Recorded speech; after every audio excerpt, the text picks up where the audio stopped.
صل وسلم وبارك على سيدنا محمد. النهارده هنعمل كفتة فراخ جميلة جدا.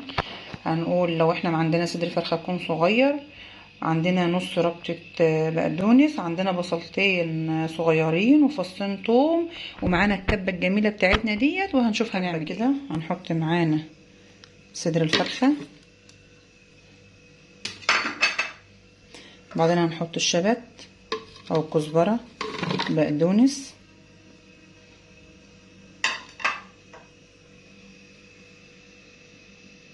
حطينا كل حاجه في الكبه اهي.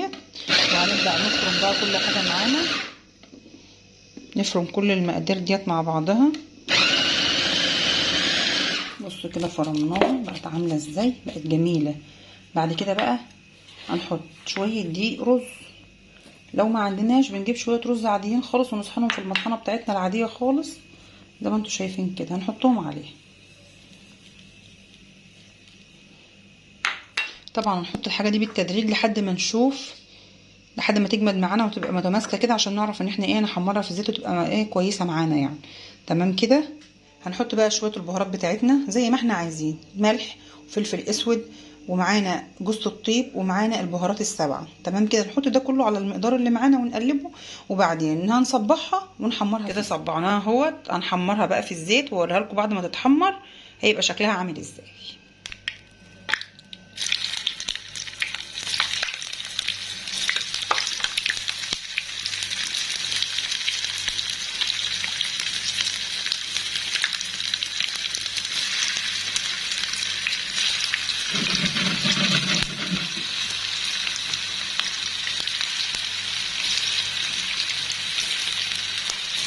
معانا كده شويه زيت، نحط بصله عادي ونحمرها عادي.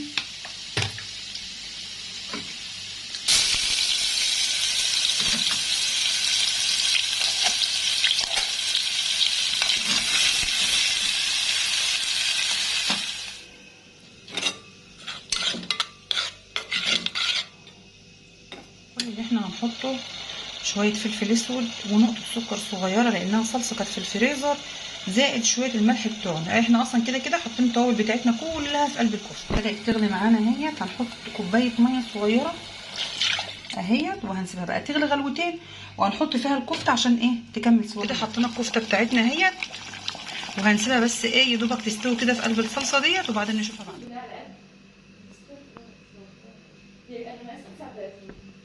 يا سبحان الله.